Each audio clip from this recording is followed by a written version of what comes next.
My name is Arthur, 67 years old, hands cracked from laying every brick of this house myself. I never thought I'd have to fight my own blood to keep what's mine. But here we are, before starting the story. Tell me what city you are from so we can connect together. Please like if you sympathize with this story. That afternoon I came home earlier than usual. The sun was still high, and I figured I'd sit with Helen on the porch like we always do. Only when I turned into the yard, I saw her first, my Helen, sitting on the old bench under the pecan tree, shoulders shaking, face in her hands, crying like the day we buried her mother. From inside the house came laughing, loud, easy laughing. My son Daniel and his wife Melissa carrying on like it was Christmas morning. I stood there a minute with the screen door half open. Something cold crawled up my back. Helen doesn't cry quiet for no reason. I walked straight past them to the yard, knelt down in the dirt like I was still 40 and my knees didn't scream, "Helen, baby, what is it?" She tried to wipe her face quick, but the tears kept coming.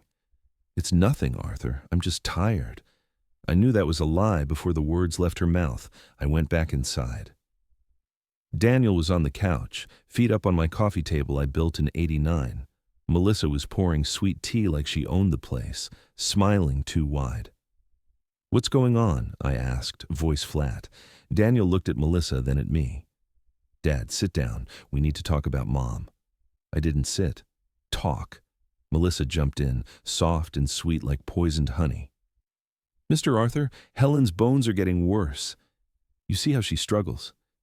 We found this beautiful place, 5-star, the best care money can buy, gardens, activities, nurses 24 hours. She'd be so much happier." Daniel nodded along.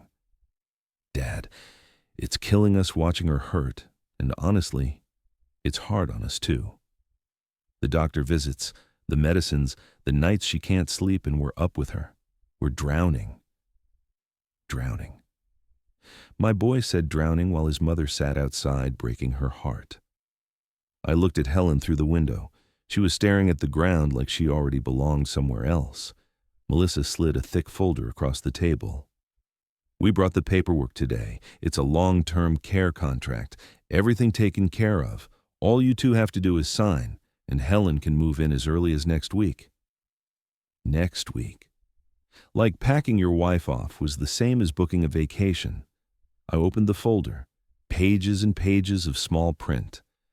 I'm no lawyer, but I've signed enough contracts in my life to know when something smells wrong. I flipped slow, reading every line, and there it was, buried on page 9, half hidden under talk about meal plans and physical therapy. "Resident and/or legal representative hereby grants irrevocable authorization to facility administration to manage all financial assets, real estate, and accounts as deemed necessary for continued care." Irrevocable. Once you sign, you can't take it back. My stomach turned hard. Melissa leaned over, tapping the signature line with her red nail. "It's just standard stuff, Mr. Arthur. Protects everybody." I looked her dead in the eye. She didn't blink. Daniel put a hand on my shoulder. "Dad, please, for Mom." I closed the folder slow. "We'll read it tonight. Talk tomorrow." Melissa's smile tightened just a hair. "Actually, the center has a deadline.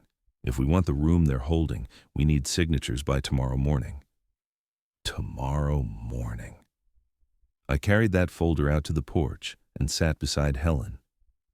She wouldn't look at me. I opened to page 9 and put her finger on the line. "Read that part out loud, baby." Her voice shook. "Irrevocable authorization to manage all financial assets." She stopped. Looked at me with eyes suddenly wide awake. That was the moment I knew this wasn't about her pain or our trouble.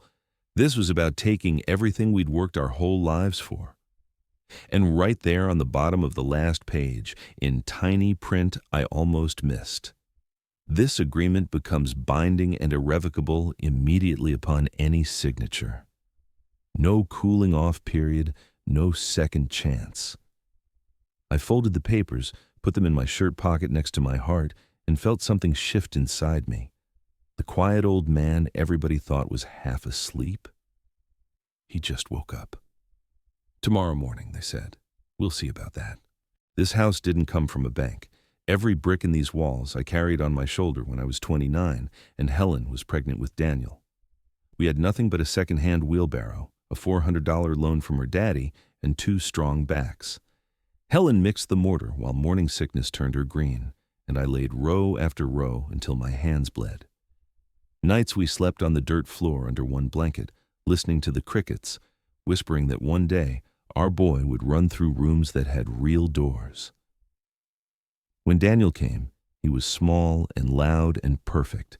Helen's milk dried up early from the worry and the work, so I took extra jobs pouring concrete in the winter frost just to buy formula.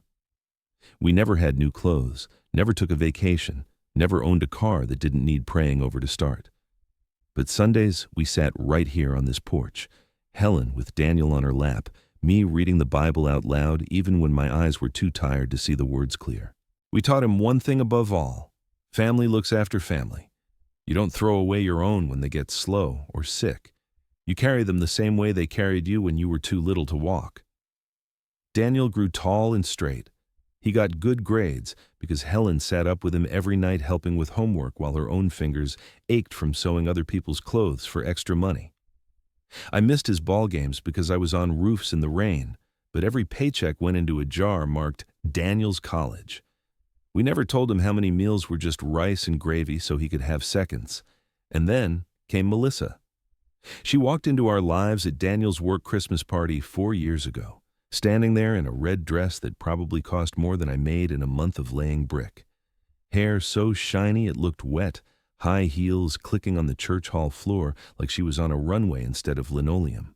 When Daniel brought her over to meet us, she smiled real big, teeth perfect and white, and said, "You must be Mom and Dad," like we were already hers to claim.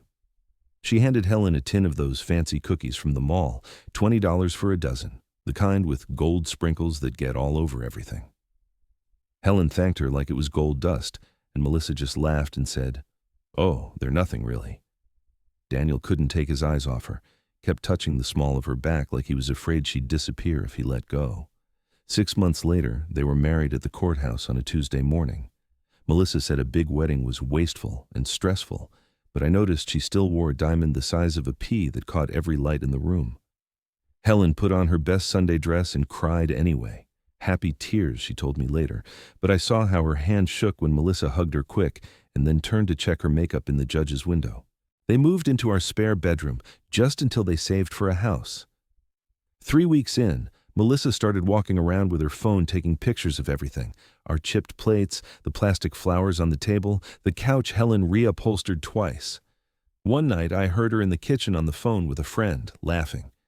"It's like a time capsule in here. The furniture is literally older than I am. I keep telling Daniel we need to update everything, but you know how sentimental he gets." Sentimental. That's what she called the couch Helen and I bought the week Daniel was born, the one he took his first steps toward. Sentimental. She started leaving catalogs on the coffee table, leather sectionals, marble countertops, those big TVs that cover the whole wall.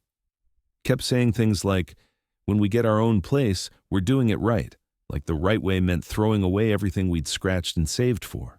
She'd sigh real loud when Helen used the old percolator instead of the fancy coffee pod machine Melissa brought home one day and never used again because the pods are too expensive to waste on regular mornings. Every time she came over after they finally got their apartment, she'd bring some little thing: a scented candle that cost $30, a throw pillow with sequins that hurt to lean on, and act like she was doing us a favor. Helen would thank her, put it in the center of the table, and Melissa would smile that tight smile and say, "See? Doesn't that look better already?" I watched my boy nod along, proud, like new and shiny was the same as good. I should have seen it then. A woman who measures love in price tags and square footage was never going to understand what this little house really cost us. Now she's sitting in my living room telling me my wife, who carried the weight of this family on her breaking bones for 40 years, needs to be put somewhere so life can be easier for them. I built these walls to keep my family safe inside them. Looks like I'm going to have to fight to keep them from being torn down from the inside. That same evening, they came back. I hadn't even eaten supper yet, just sat at the kitchen table, turning those pages over and over, trying to make sense of the poison hidden inside the words. The screen door banged, and there they were again. Daniel carrying a pizza box like this was a normal visit, Melissa right behind him with that same thick folder tucked under her arm. "Dad, we need to finish this tonight," she said before she even took her coat off. "The center called me personally. There's new state regulations. If we don't get the paperwork in by midnight, they lose the bed and the rate lock. After tonight, the monthly cost jumps $3,000. We can't let that happen to Mom." $3,000. Like money was the only thing that mattered? Daniel put the box down and looked at me with tired eyes. "Dad, please. I'm begging you. I haven't slept right in weeks. Mom wakes up hurting at 2 in the morning, and Melissa and I are the ones getting her to the bathroom, holding her up, cleaning up when the pain pills make her sick. We're 34 years old, and we're already burned out. This place will give her real nurses, real help. We're doing this because we love her." Love. My own boy using that word while he was helping to shove his mother out the door. Helen sat quiet on the couch, hands folded in her lap like she was already somewhere else. Every time Daniel said, "We're exhausted," her shoulders curled in a little more. I saw the tears shining, but she wouldn't let them fall in front of them. Not yet. Melissa opened the folder and slid 2 pens across the table. Nice, heavy pens, the kind banks give out to make you feel important when you sign your life away. "I took the afternoon off to drive over there myself," she said, voice all smooth and sure. "The director is holding the room only until midnight. After, I already told them we're good for it." She smiled at Daniel like they were a team that had already won. Then she stepped out onto the porch to get better signal. I heard her through the screen, voice low but clear, the way people talk when they think old folks can't hear. "Yes, Margaret, it's me. No, they're ready, just the old man being difficult. Midnight deadline still good?" "Perfect. I'll have the sign set in your inbox tonight. Tell accounting to get the transfer forms ready for tomorrow morning." She laughed, short, sharp, like someone who'd done this a dozen times. My blood went cold. Margaret, the home's business manager. Melissa talked to her like they were old friends, splitting a secret. When she came back in, her face was sunshine again. "Everything's confirmed. We just need signatures, and Mom can move in day after tomorrow." Helen made this little sound, almost a whimper. She pressed her fist against her mouth and stared at the floor. My strong Helen, the woman who carried water buckets while 8 months pregnant, now looking like she believed she was nothing but a burden. Daniel knelt in front of her. "Mom, it's going to be okay. You'll have your own room, pretty gardens, people to take care of everything. You won't hurt anymore." Helen looked at me, eyes pleading for me to fix this. I wanted to throw them both out right then, but I knew I needed more than anger. I needed proof. I picked up the contract again, pretending my hands shook a little. "Let me read it one more time, just to be sure." Melissa's smile twitched. "Mr. Arthur, we've been over every page. D." I flipped slow, acting like the print was hard on my eyes. And that's when I saw it. Down in the bottom right corner of the last page, a tiny logo I hadn't noticed before. A little tree inside a circle. Not the big fancy crest that's on all the brochures for the nursing home. This one was different, smaller, meaner somehow. I'd seen the real logo 100 times on their advertisements in the church bulletin. This wasn't it. I closed the folder and laid my hand on top so they couldn't grab it. Melissa's eyes flicked to the clock. Daniel rubbed the back of his neck, waiting for me to give in. That little wrong logo sat in my head like a splinter. Where did this version of the contract really come from? And just how deep did my daughter-in-law's connections at that place go? The next morning I waited until Daniel and Melissa left for work. Helen was still asleep, worn out from crying half the night. I kissed her forehead, put the contract in a manila envelope, and drove straight to Larry's place on the edge of town. Larry retired from the force 10 years ago, but his eyes still see everything. I found him in the garage tinkering with an old lawnmower. "Need your brain, old friend," I said, and laid the envelope on his workbench. He wiped his hands on that greasy red rag he's used since 1987 and flipped open the envelope. I stood there watching his face go from curious to hard in the space of 10 slow pages. When he looked up, The smile was gone, replaced by the same flat cop look he used to give drunk drivers before he tore up their night. "Arthur," he said real quiet, "this ain't the contract they hand out in the lobby. Look here, footer code starts with INT 87 instead of the regular ADM 25. Paragraph numbering jumps from 14 to 17 like they cut whole sections out and pasted new ones in. And these clauses? They're nested 3 layers deep so your eyes slide right past the ugly parts. I've seen this exact skeleton 4 times when I was still on the force."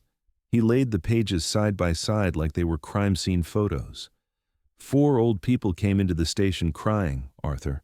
Thought they were just signing for nursing care. 6 months later, the house was gone, bank accounts zeroed, and the home said, "Sorry, they're not here anymore." One old man, Mr. Jenkins, was found sleeping in the bus station with nothing but a plastic grocery sack and his dead wife's picture. Said they told him he agreed to sell everything to pay for extra treatments. He couldn't even remember signing. 4 cases. My knees went weak. I had to grab the workbench to stay standing. Larry spun his laptop around so I could see. He'd already pulled the property records. Mrs. Evelyn Carter, 79, admitted March 2019. House sold August 2019. Mr. Harold Jenkins, 82, admitted October 2019. House gone February 2020. Mr. and Mrs. Morrison, both in their 80s, admitted together January 2021. Property transferred May 2021. Every deed switched to some shell company with a P.O. box address, then flipped again for triple the value. Every bank account drained the same week the deed changed hands, and every file ended the same. Patient relocated to alternate care facility, no forwarding address, like they never existed. I stared at those names until the letters swam. Good people, church people, people who probably sat in the same pews we did, and somebody with a smile and a clipboard, just erased them. Larry's voice dropped even lower. "This ain't sloppy, Arthur. This is a playbook. They've been running it for years and they got it down to a science."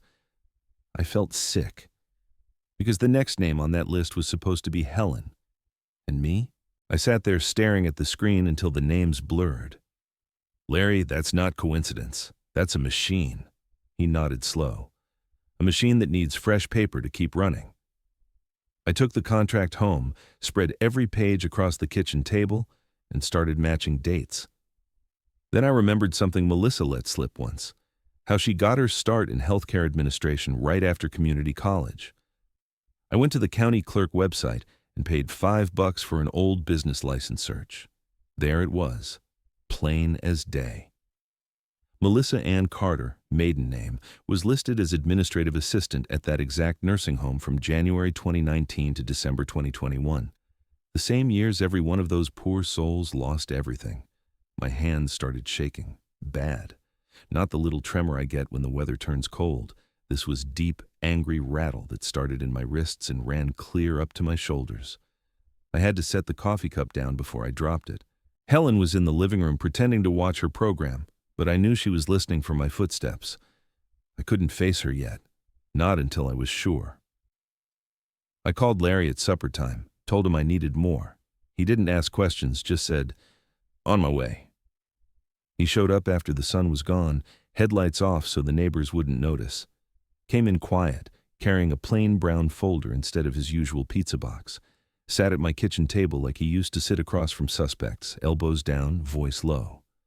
"I called in the last favor I've got left," he said. "Buddy of mine still works records, pulled the actual asset transfer authorizations from the 3 cases that matched your contract layout." He laid 3 sheets in front of me, one by one. "Take a good look at the bottom line, Arthur." I knew what I was going to see before I even leaned in. There it was, 3 times, in that same fancy loop-de-loop handwriting she uses when she signs birthday cards. Melissa A. Carter witness or patient advocate. Same red gel pen she loves, the one that bleeds a little if you press too hard. Same little heart she dots her eyes with. I stared until the letters burned holes in my eyes. Mrs. Carter, no relation, thank God, signed away the house her husband built in 1962. Mr. Jenkins gave up the farm that had been in his family since the Civil War. The Morrisons lost the little white house with the rose bushes they tended for 40 years. 3 families wiped out, 3 old people thrown away like trash. and every time Melissa's name sat there pretty as you please, certifying that the patient was of sound mind and wanted to liquidate everything to ensure continued quality care. I felt the air leave my chest like I'd been kicked by a mule. Couldn't breathe for a second. This wasn't some side hustle or a one-time mistake. This was a hunter who'd been stalking old folks for years, smiling while she helped them sign their own ruin. Now she was sitting across my Thanksgiving table, calling me Dad, bringing pies, measuring my walls with her eyes. Larry closed the folder soft like he was shutting a coffin lid. She's not the top of the food chain, Arthur. She's the scout. Somebody higher up signs the checks, but she's the one who gets the rabbits into the snare. I looked at him across the table that Helen and I bought the week Daniel was born. Same table where we did homework, said Grace, patch-scraped knees. I thought of every brick I laid while Helen rubbed my back at night so I could keep going. My voice came out steady even though everything inside me was on fire. Then we're going to organize better than they ever dreamed. But right that minute, while the crickets sang outside my window, two questions were clawing at my brain and wouldn't let go. What exactly did she say? What lies did she whisper to make those old people put that pen in their trembling hands? And what is she getting ready to do to Helen, to me, to get us to do the same? That same night, after Larry left, I sat on the edge of our bed and took Helen's hand. The lamp was low, just enough light to see the worry in her eyes. I told her everything, Larry's findings, the 3 ruined families, Melissa's name in red ink on every page that stole a home. Helen listened without making a sound until I was done. Then she squeezed my fingers so hard her knuckles went white. We're not losing this house, Arthur. Not to her, not to anybody. I kissed her forehead. We won't. But we have to be smarter than she is. Tomorrow I'm going to call Melissa and tell her we've decided to sign. I'll act beat down, like you talked me into it. She'll think she won. That's when she'll get careless. Helen nodded slow. For the first time in weeks, the fear in her face turned into something harder. Next morning I dialed before I could talk myself out of it. Melissa picked up on the second ring, voice all honey. Mr. Arthur, did you and Mom sleep on it? We did, I said, letting my voice crack just a little. You're right. Helen needs the care. We'll sign today. Can you come after work? She couldn't hide the excitement. Of course. I'll bring everything we need. This is the best decision. I promise. I hung up and called Claire Henderson, the lawyer who helped us with the will years back. She listened to the whole story without interrupting once. When I finished, she said, Arthur, you bring me that contract and we're going to tear it apart together, and we're putting cameras in your living room. Every word, every move. She's going to hang herself on tape. Claire came over that afternoon while Helen kept watch at the window. We set 3 little cameras, one in the bookshelf clock, one behind the picture frame of Daniel's graduation, one in the kitchen overlooking the table, all wireless, feeding straight to Claire's laptop in her car down the block. She read the fake contract twice, marking pages with red tabs, writing questions that would force Melissa to say the ugly parts out loud. Make her explain every clause, Claire told me. Drag it out. Act slow, confused, hard of hearing. The longer she talks, the more rope she gives us. When Melissa walked in that evening, Daniel trailing behind her, I shuffled to the door like my back was killing me. Gave her a tired smile. Come on in, sweetheart. We're ready. Her eyes lit up like Christmas morning when she thought the present was already under the tree. She threw her arms around me, quick and hard, the way people hug when they're afraid you'll change your mind. Then she let go and set that thick new folder on my table like it was the deed to heaven itself. Daniel stood behind her, shoulders loose for the first time in weeks, smiling that tired, grateful smile, still believing his wife was saving his mother instead of burying her. I shuffled to the percolator, moving slower than I had to, letting the cups rattle in my hands just enough. Poured 3 coffees, spilled a little on purpose, wiped it with the dish towel like I was afraid I'd made a mess. Every second I wasted was another second the cameras drank in her face. Melissa opened the folder and started talking right away, voice bright, words running together. I stopped her every few sentences. Hold on, honey, I left my glasses in the bedroom. No, the other ones, the strong ones. Wait, where'd I put 'em? She waited, tapping her red nails on the table. When I came back, I held the glasses in my hand but didn't put them on. Asked her to read the same line 3 times, tilting my head like I couldn't quite hear. Each time she leaned closer, spoke louder, explained simpler. The more I played the doddering old fool, the more she relaxed, the more she let the mask slip.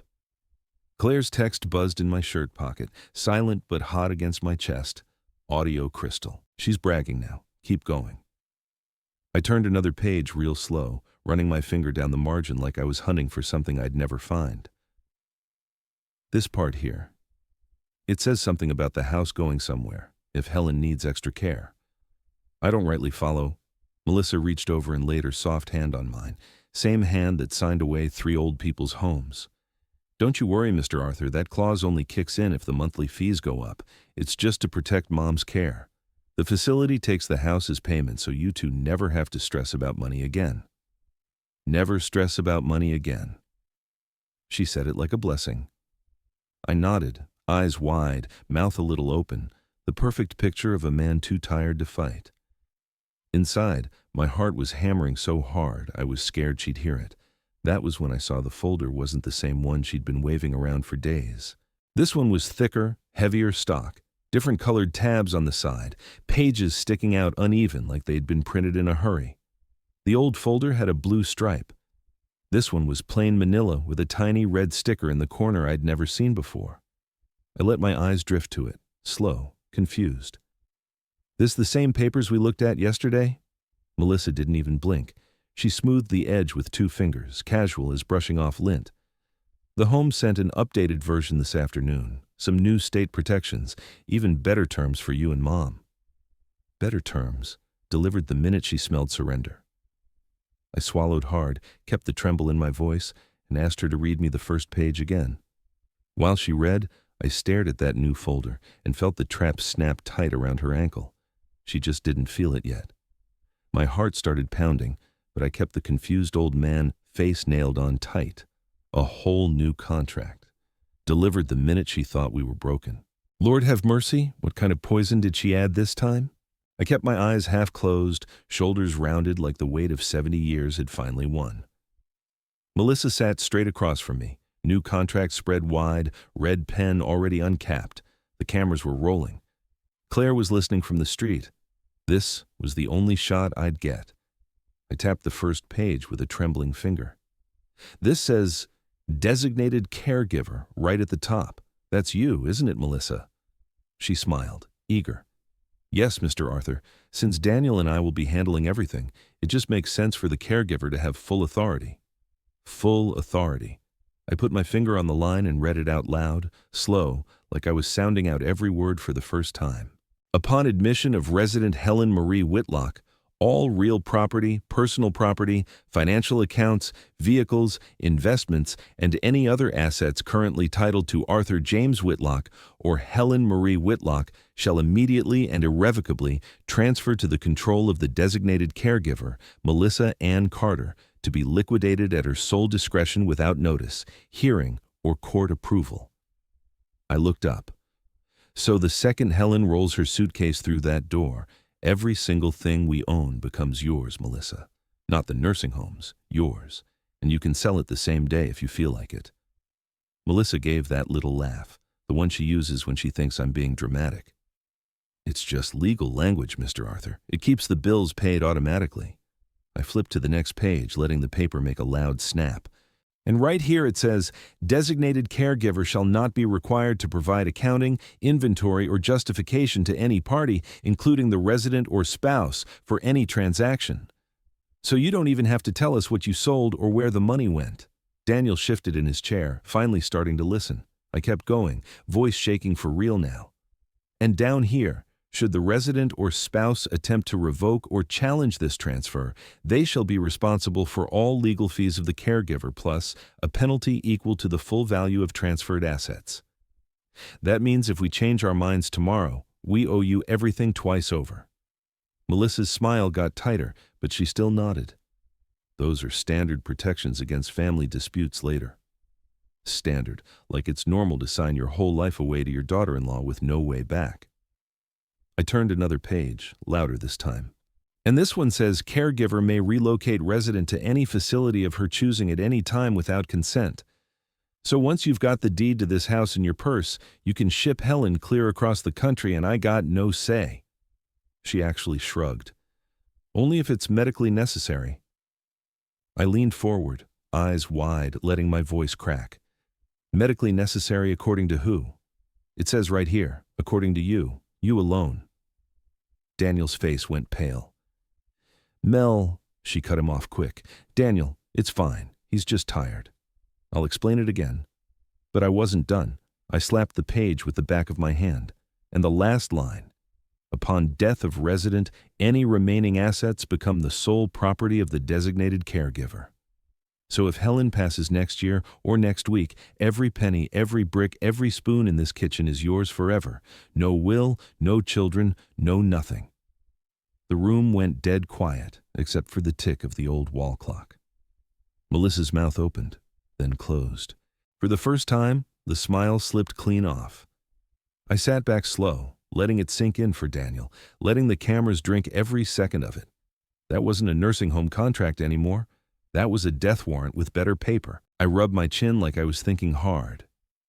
So if we sign tonight, you get complete control of the house, the land, the truck, the checking account, everything, right away? She actually laughed, soft and excited. Yes, it's the safest way. No delays, no probate, no strangers sticking their noses in. I'll take care of you both, I promise. The more she talked, the clearer it got. This wasn't about Helen's care anymore. It was a straight grab. She'd own us lock, stock, and barrel before breakfast. Claire texted again. Keep her going. Gold. I flipped to the last page, pretending my eyes were watery. And once Helen signs, there's no changing it, even if we wake up tomorrow and don't like it? Melissa reached over and patted my hand. That's the beauty of it. It's permanent. No second guessing, no family fights later. Everything stays peaceful. Peaceful. That word out of her mouth made my skin crawl. Helen had been quiet the whole time, sitting on the couch with her ankle propped on the same pillow we bought when she broke her foot in '98.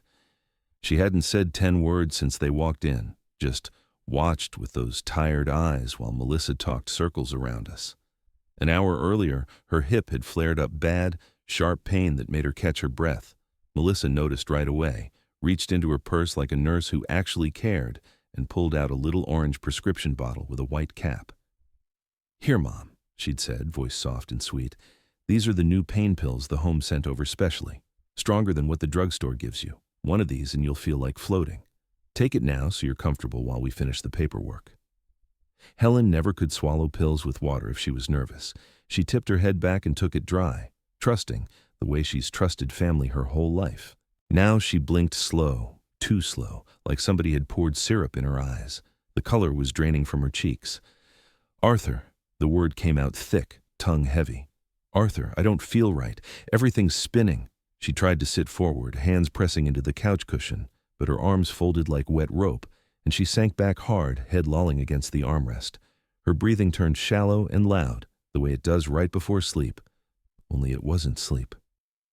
Daniel finally woke up. He jumped off his chair so fast it scraped the floor. Mom! Mom! He knelt beside her, took her hand, patted her cheek. Mom, look at me. Melissa, what's happening? Melissa didn't move from the table. She just reached over and slid the pen another inch toward me, calm as pouring tea. She's fine, Daniel. It's just the new medicine kicking in. Stronger dose, remember? She'll be out in a minute and we can finish signing while she rests. Daniel turned to her, face twisted. She can't even sit up. We need to call the doctor. No, Melissa's voice cut sharp, the sweet gone cold. Daniel, sit down. We are not starting over tomorrow. The deadline is tonight. You want Mom taken care of or not? He opened his mouth, closed it, looked from his mother to his wife like a little boy caught between two teachers. His shoulders dropped. He stayed on his knees beside Helen, holding her hand, but he didn't argue anymore, just whispered, It's okay, Mom, we're fixing everything, while Melissa stared at me with those hard, bright eyes. Helen tried again, weaker. Arthur. Help. Her eyelids fluttered, then slid halfway shut. A thin line of drool slipped from the corner of her mouth. I felt every year of my age turn to fire in my chest. That pill wasn't for pain. What in God's name did that woman just put in my wife's mouth? That pill was to shut my wife up so Melissa could steal our lives while Helen couldn't even speak to stop it. Helen's breathing turned shallow, eyes fluttering like she was fighting to stay awake. Something cold and sharp stabbed through my chest. Helen's breathing changed first. 1 second she was just sitting there, eyes half closed. The next her chest started hitching like a fish pulled out of water. Short, desperate pulls, then nothing. Then a frantic gasp that sounded like it hurt coming in. Her hand flew to her throat, fingers clawing at nothing. The color drained so fast it was like someone turned a knob.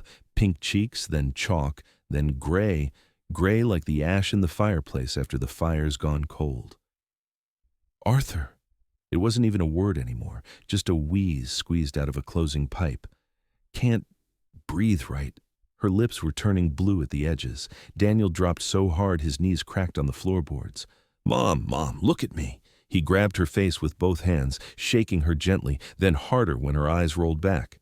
Mom, stay awake, please. Helen's head lolled sideways. A thin whistle came out of her throat every time she tried to pull air in, high and awful, like wind through a cracked window in January. Her chest jerked, ribs fluttering under her blouse like a bird beating itself against a cage.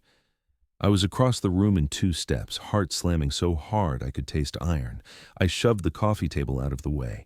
Cups crashed, coffee splashed across 30 years of memories in the photo albums. I dropped beside her, grabbed her wrist, felt her pulse racing wild and thin. Melissa was already there, calm as Sunday morning. She pressed 2 fingers to Helen's neck like she was checking a pot roast for doneness. She's fine, she said, voice flat, bored even. Just the new painkiller relaxing her airway. Happens sometimes with the stronger dose. Relaxing. My wife was suffocating right in front of us and she called it relaxing. Daniel was crying now, big tears rolling down his face. Melissa, do something. Call 911. No ambulance, she snapped, sharp enough to cut glass. It'll wear off. You want strangers poking around tonight and ruining everything? Helen's eyes fluttered, whites showing. Her hand scrabbled at my shirt, nails digging in, mouth opening and closing with no sound. I could feel her panic pouring into me like ice water. I roared it without thinking. She's dying, woman. Look at her. Melissa didn't flinch. She just straightened up and stepped back to the table, picked up that red pen like nothing was happening behind her. Helen's next breath was nothing but a click in her throat. That was the moment I knew in my bones, that pill wasn't medicine. It was the beginning of the end they had planned for her. Relaxing. My wife was fighting for every breath, and that woman called it relaxing. I shoved past her, knelt, took Helen's face in my rough hands. Her pupils were big and black, skin clammy. Baby, look at me. Stay with me. Her head lolled. A thin wheeze came out of her throat. That pill. That little orange bottle Melissa had pulled from her purse like a magic trick. I stood up so fast the chair slammed backward and cracked against the wall. Melissa didn't even blink. She was already halfway back to the table, hips swaying like we were talking about the weather, red pen already in her fingers, tapping the signature line like a metronome counting down our lives. Mr. Arthur, we really need to finish this before she's completely out, she said, sweet and brisk, as if Helen wasn't 10 feet away turning blue. The notary closes at midnight. Helen wheezed again, a wet, broken sound, and I saw her body jerk with the effort to pull in air. I moved faster than I had in 20 years. My hand shot out and closed around that orange bottle before Melissa could slide it back into her purse. She reached for it, too late, nails scraping my wrist. I held it up between us. Plain white label, cheap typewriter print, no pharmacy name, no prescription number, no doctor's signature. Just one lazy line. Take one as needed for pain. My voice came out so low, it felt like it scraped the floor.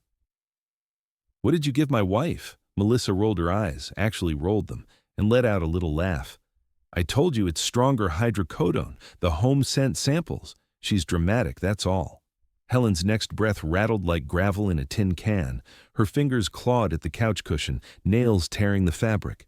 I stepped closer, close enough to smell her perfume, close enough she had to tilt her head back. She can't breathe, Melissa. Her lips are blue. You look at me and tell me that's dramatic. Melissa glanced over my shoulder at Helen, then right back at me, smile still pinned in place. She's breathing. See? Chest's moving. 10 more minutes and she'll be quiet. Then we sign, and everybody wins. Daniel sobbed from the floor. Mel, please. She cut him off without looking at him. Daniel, grow up. This is for her own good. I held the bottle up to the light, shook it. 7 pills left. No doctor on the label, no dosage. You expect me to believe a real pharmacy hands out mystery pills in an unmarked bottle? It's a courtesy sample, she snapped, voice finally sharpening. They do it all the time for VIP patients. Stop stalling. Helen made a choking sound, back arching off the couch. Melissa didn't flinch. She simply reached across the table, flipped the contract to the last page, and tapped the pen again. Tap, tap, tap, like a countdown. Clock's ticking, Mr. Arthur. Midnight deadline, remember? Sign it now while she's resting, or the whole deal falls apart and Mom suffers. Suffers. She said it while Helen fought for every ragged breath behind me. That's when I knew. Helen could have been dead on my floor and Melissa would still be tapping that pen, smiling, waiting for ink. Daniel looked from me to Melissa, finally scared. Mel, she can't breathe. She's breathing fine. Stop panicking. I didn't wait. I poured the pills into my palm, 7 left, dumped them into a sandwich bag I grabbed from the kitchen drawer, and shoved it in my pocket. Melissa's eyes followed every move, mouth tight. I stepped close enough she had to look up. You stay right there. Don't touch her again. Then I helped Helen lie flat, pillow under her head, and told Daniel to open every window. Cool night air rushed in. Helen's breathing eased a little, but her eyes wouldn't focus. I texted Larry with one hand. Bring the kit. Now. Front door unlocked. 10 minutes later, Larry slipped inside, quiet, took one look at Helen, and his face went hard. I handed him the sandwich bag without a word. He sealed it, labeled it, and was gone again. Melissa kept smiling that thin smile. You're overreacting. She'll be fine in an hour. An hour. Long enough to get signatures while Helen couldn't lift her head or say no. My phone buzzed at 11:47 p.m. Larry again. Tested 1 pill. It's not hydrocodone. It's lorazepam crushed and repressed with a low-dose scopolamine mix. Knocks out memory, slows reflexes, slurs speech. Exact cocktail they used to claim diminished capacity in court. Enough in her system right now to make her look full-blown dementia on video. Whoever gave her that knew exactly what it would do. I stared at the screen until the words burned. She wasn't waiting for a signature anymore. She was making Helen incompetent tonight. Melissa's phone lit up on the table. She answered sweet as ever. Yes, this is Melissa Carter. Perfect. Tomorrow morning at 9 works. Home evaluation for Mrs. Whitlock. We'll need the full cognitive assessment on camera. Yes, bring the notary too. She hung up and turned to me, eyes shining. Good news.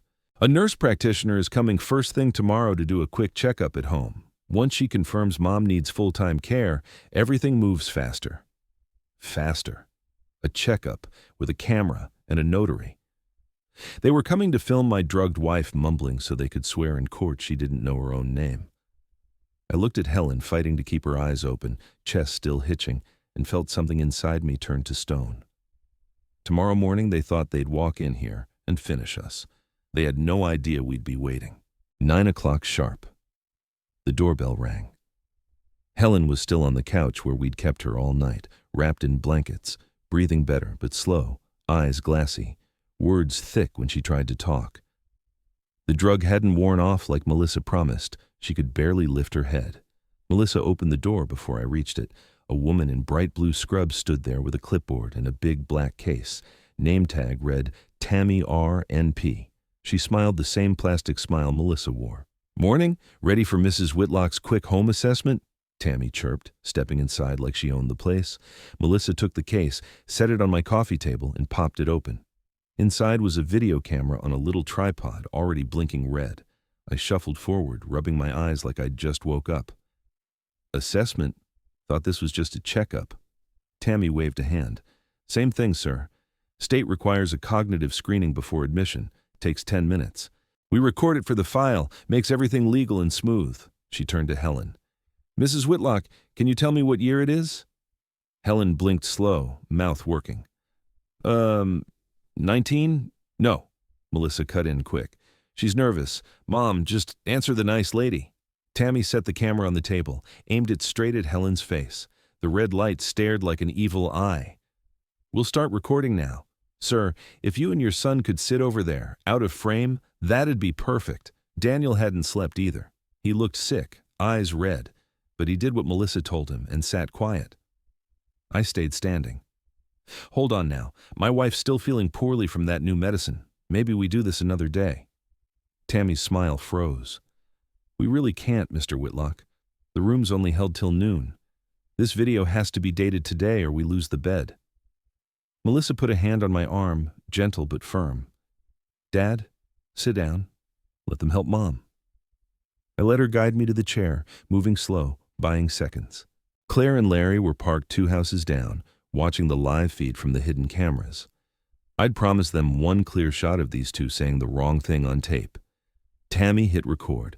The red light blinked once, then burned steady like a coal.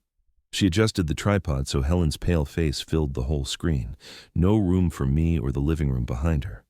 Just Helen, slack-jawed and glassy-eyed, looking exactly like the dementia case they wanted on file. "Testing, testing," Tammy said loud and clear, smiling straight into the lens. "This is Tamara Reynolds, nurse practitioner, conducting emergency capacity evaluation for resident Helen Marie Whitlock, September 12th, 9:04 a.m. Purpose: to determine immediate need for guardianship and asset protection due to advanced cognitive decline." She didn't even glance at Helen when she said, "advanced cognitive decline." Just read it off like a grocery list. Then she leaned in close, voice syrupy sweet, the same tone people use on toddlers. "Mrs. Whitlock, can you tell me the year?" Helen's lips moved. Nothing came out at first. She swallowed hard, tried again. 1990? Her voice cracked, thin as paper. Tammy nodded big, like Helen had just recited the Gettysburg Address. "Close enough. Now, what month is it?" Helen blinked slow. Summer?" "Very good," Tammy lied, writing something on her clipboard. "And who is the president right now?" Helen's eyes darted to me, panicked. She opened her mouth, closed it, shook her head the tiniest bit. Tammy didn't wait. "That's okay. Memory slips happen. Let's try an easy one. Can you count backward from 10 for me?" Helen tried. 10, 9, 7, 10. She stopped, confused, tears filling her eyes. Tammy marked her paper again, smile never wavering. "Perfect. Now, Mrs. Whitlock, do you understand that today you are signing papers giving your daughter-in-law Melissa full power of attorney over your house, your bank accounts, and all decisions about your care?" Helen frowned, forehead creasing like she was swimming up through deep water. "Signing?" Melissa slid into the frame fast, kneeling beside Tammy, hand gentle on Helen's knee. "Yes, Mom, remember? We talked about this last night. You said you wanted me to handle everything so you and Dad don't have to worry anymore. You agreed." Helen's gaze found me across the room, wide and terrified. She managed the smallest shake of her head, no. Tammy ignored it completely. She spoke louder, right into the camera. "Patient is oriented only to self, demonstrates significant memory impairment, and is unable to recall or understand legal documents presented less than 12 hours ago. Patient nods affirmatively when prompted regarding transfer of financial authority." Helen hadn't nodded once. Every question was built to make Helen fail. The harder the question, the more it proved their lie. They weren't testing her mind. They were manufacturing proof it was already gone. Tammy kept going, voice sliding smooth and cold, like a snake tasting the air. "Mrs. Whitlock, on a scale of 1 to 10, how confused are you feeling right now? Just point to a number on my hand." Helen stared at Tammy's open palm like it was written in another language. Her own hand lifted an inch, then dropped trembling. I stood up slow, chair legs scraping loud in the quiet room. "She ain't confused. She's drugged." Tammy's head snapped toward me, smile still glued on, but eyes narrowed to slits. "Sir, please stay seated. This has to be on video without interruption. You're contaminating the assessment." "Contaminating?" I took one heavy step toward the table. "You're the one poisoning my wife and calling it medicine." Tammy's tongue flicked across her lips, quick, nervous. "Mr. Whitlock, threats won't help. We're here for Helen's safety. If you can't stay calm, I'll have to note aggressive behavior from the spouse. That goes in the permanent file, too." aggressive, while my wife sat there half dead from whatever Melissa fed her. Melissa stood up now, hands on hips, eyes blazing. "Dad, sit down right now. You're embarrassing yourself." I ignored her and took another step. The camera's red light stared at me like a demon eye. "You want her on video? Film this." I turned my phone so every hidden camera in the house caught the screen clear. Larry's text in big letters, lab results in hand, scopolamine, plus lorazepam, felony doses, ready. Tammy saw it. Her fake smile cracked for half a second, then slid back wider, colder. "That's meaningless. Patients metabolize differently. You're not a doctor."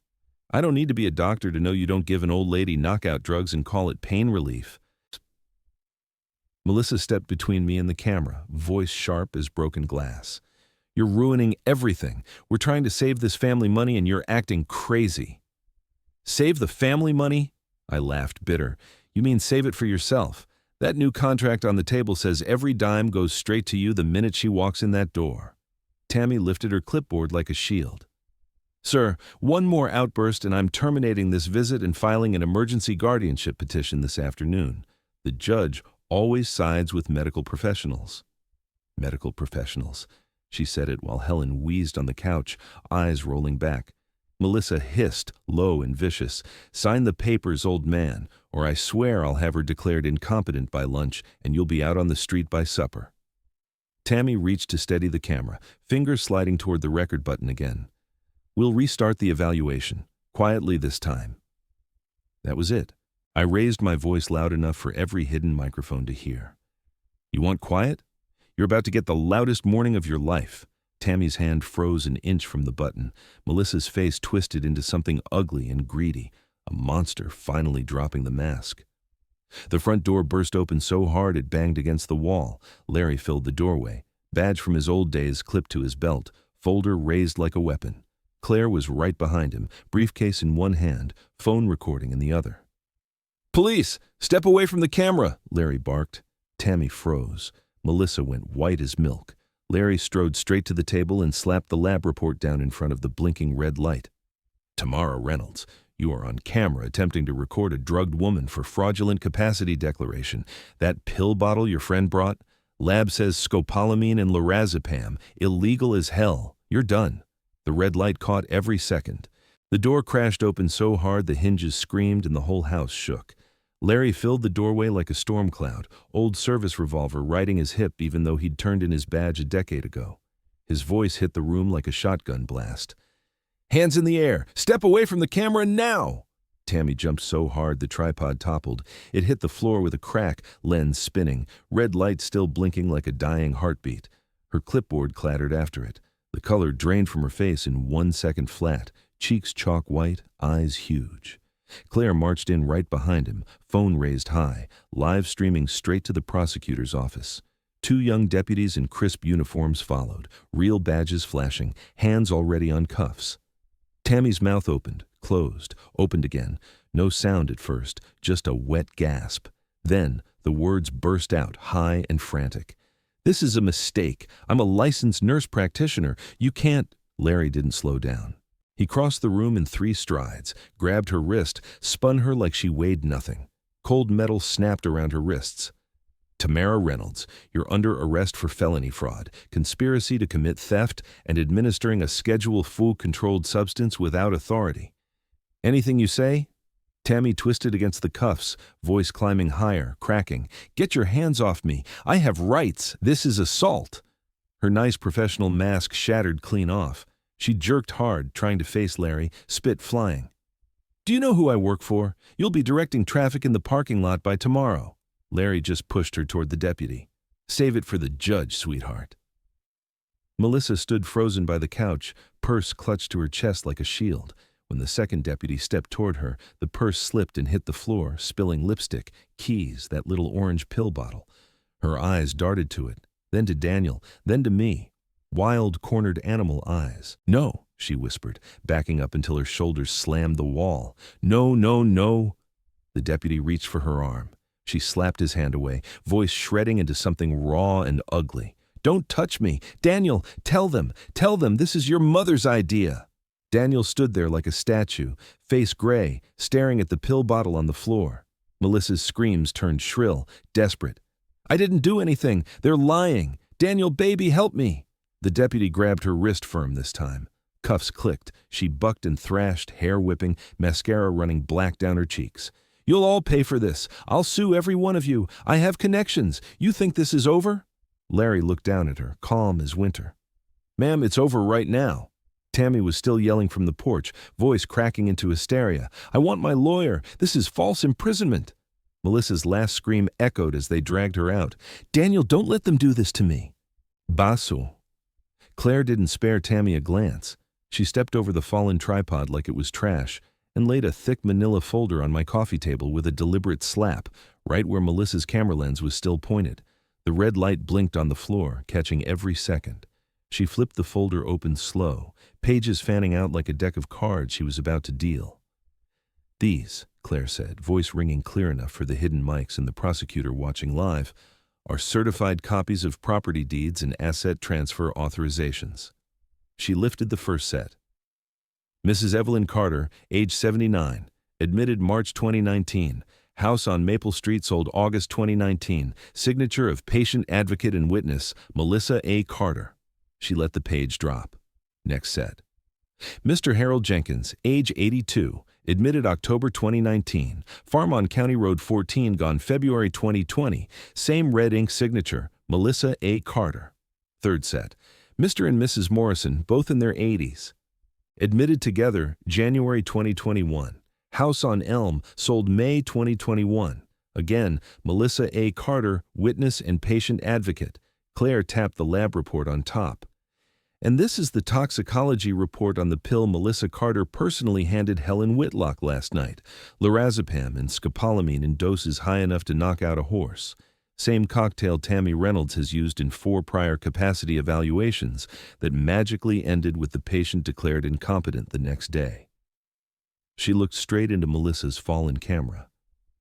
Tamara Reynolds signed off on every one of those evaluations. Melissa Carter witnessed every one of those transfers. Together they stole 3 homes we know about, probably more. And this morning they came here to do it again, on video, while Helen couldn't even say her own name.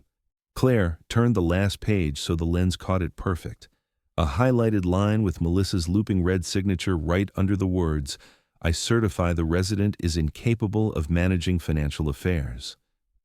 Melissa's face went the color of old ash.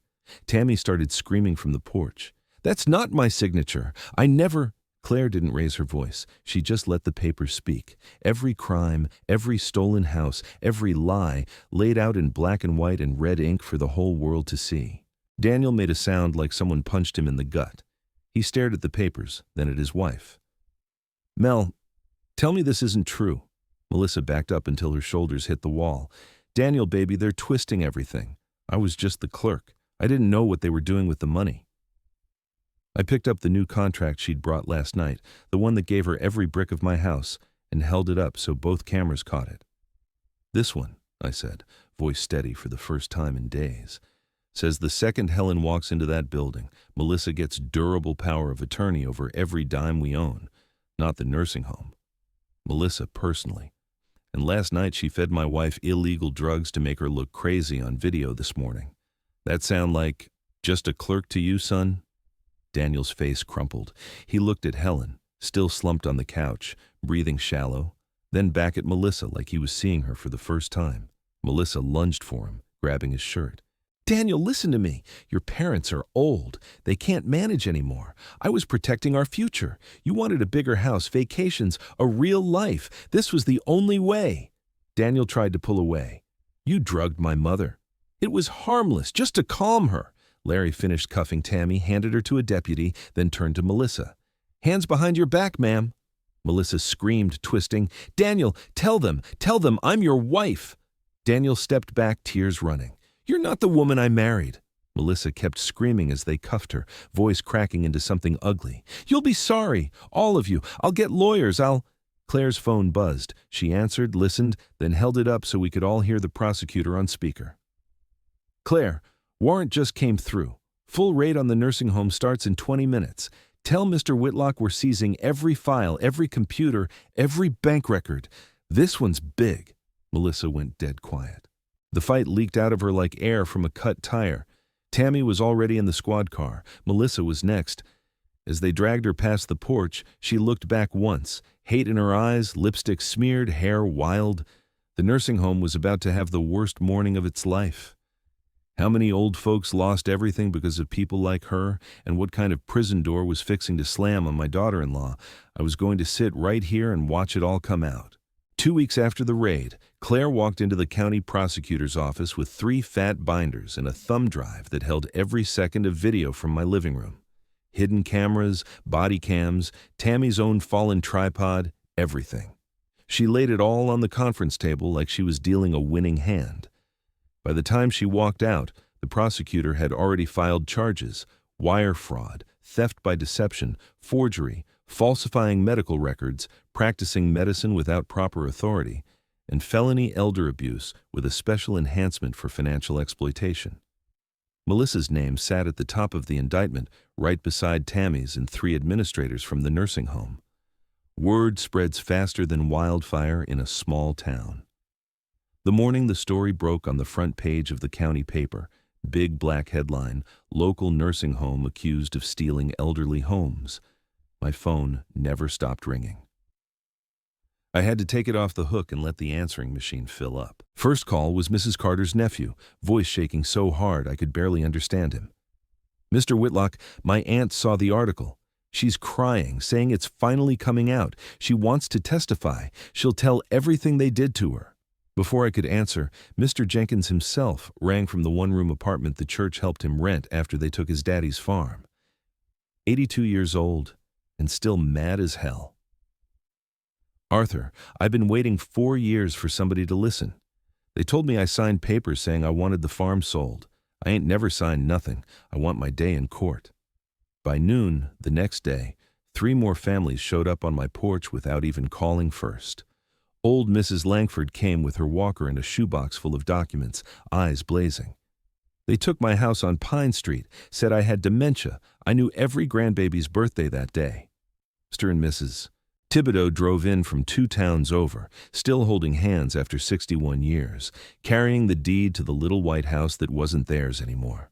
Every single one of them told the same story: friendly staff, surprise checkups, pills that made them sleep for days, videos where they couldn't remember their own names, and then the house gone. And on every forged paper, clear as day, Melissa's looping red signature. The whole town went crazy. People were yelling in the grocery store aisles. The beauty shop wouldn't stop buzzing. Somebody painted "Fraud Home" in red letters across the nursing home's front sign overnight. Cars slowed down in front of my house like it was a shrine. Old men I hadn't seen in years stopped me on the street, shaking my hand, tears in their eyes, saying, "You stood up, Arthur. You finally stood up." Claire came by one evening with a stack of new statements and just shook her head, half laughing. "Arthur, the prosecutor can't stop smiling.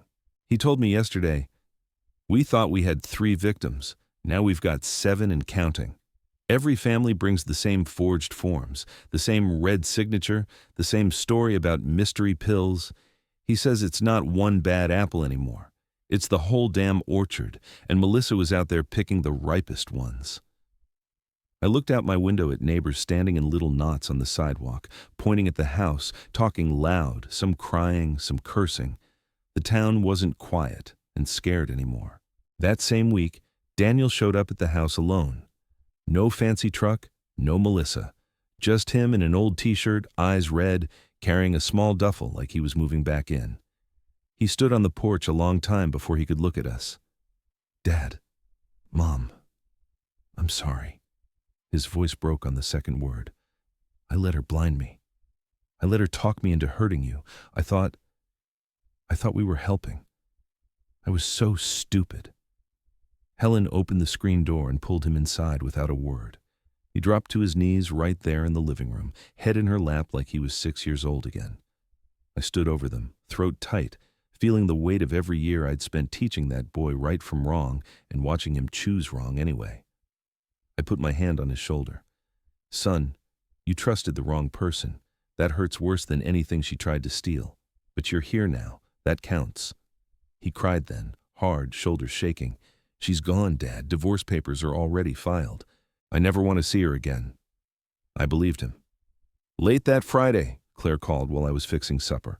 Her voice was calm, but I could hear the victory in it.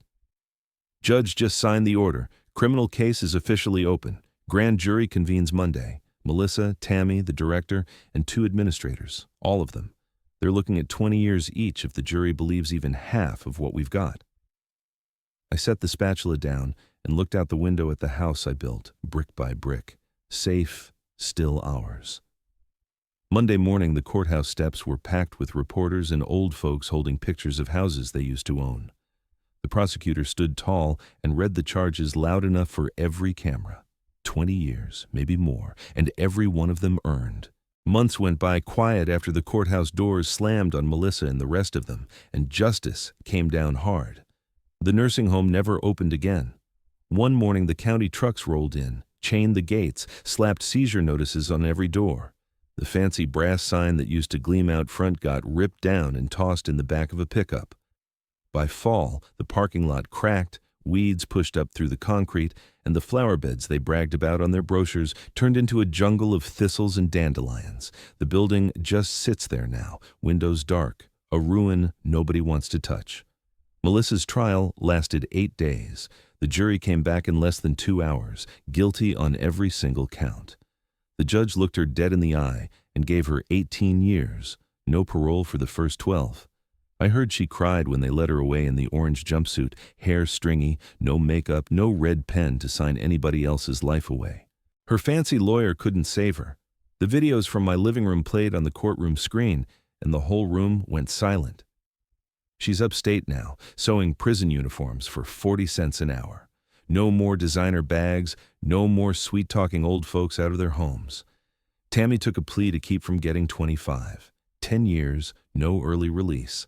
Last I heard, she was mopping floors in the women's facility, still telling anybody who'll listen that it was all a misunderstanding. The administrators and the director tried to claim they didn't know. The jury didn't buy it. They lost everything. Licenses, pensions, houses, savings. One of them filed bankruptcy the week after sentencing. Another just disappeared. Rumor says he's pumping gas 3 states away under a different name. Every dime the nursing home had left, bank accounts, property, even the buses, got frozen and divided up. Our check came in a plain white envelope on a Tuesday morning, postmarked from the court. Enough to replace the roof, paint the house fresh, pay the property taxes for the next 15 years, and still leave a thick stack sitting safe in a new account that only Helen and I can touch. The deed to this house never left our names, not one brick, not one nail, not one memory. They thought they could take everything we built with our own hands. In the end, they lost everything they had. And we kept it all. That's the kind of ending the good Lord gives when an old man finally stands up and fights. Helen got stronger every day. The doctor said the drugs cleared her system clean, and the fear cleared out slower. But it cleared.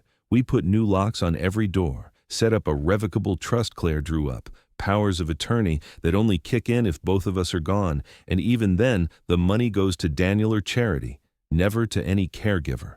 We made it ironclad. Nobody will ever hand us a pen and take this house again. Daniel moved back into his old room for a while. He fixed what needed fixing, mowed the yard without being asked, sat with his mama on the porch swing in the evenings. Some nights I'd catch him staring at nothing, eyes wet. I never pushed him to talk. A man has to carry his shame on his own until it gets light enough to set down. One Sunday after church, he hugged us both so hard my ribs creaked and said, "I'm never letting anybody hurt you again." I believed him this time. The hurt didn't disappear. Some nights I still wake up reaching for Helen, remembering how close we came to losing everything we built. Some mornings Daniel flinches when the phone rings, like it might be her. Betrayal from your own blood leaves a mark that don't wash off. But marks fade if you don't keep picking at them. We're learning to live around it, the way you learn to live with an old injury when the weather changes. I stand on this porch most evenings now, hands on the same railing I planned smooth 40 years ago, looking at the bricks I laid while Helen rubbed my back and told me we were building a future. The sun sets the same as it always did. The pecans still drop every fall. The house still creaks in the same places. Nothing about it changed except me. I learned something these last months. Old age isn't the end of the road. It's the part where you stand guard at the gate of everything you ever loved. You don't get weaker, you just get meaner about protecting what's yours. This house is still ours. Helen is still mine. Daniel is still our boy. And nobody will ever make us afraid in our own home again. That's the end of my story, friends. If it touched you, if it made you think of your own mama or daddy, your own house, your own children, tell me in the comments, what city are you watching from tonight? Drop your town name, your story, anything. I read every single one. If this old man's fight meant something to you, hit that super thanks button. Every dollar keeps these true stories coming. I can't tell you how much your support means to me. On screen right now, you'll see 2 more real-life stories I promise will keep you up thinking. My channel's full of them. Hit subscribe, ring that bell, and we'll sit on the porch together again soon. Thank you for staying with me to the end. With all my love and respect,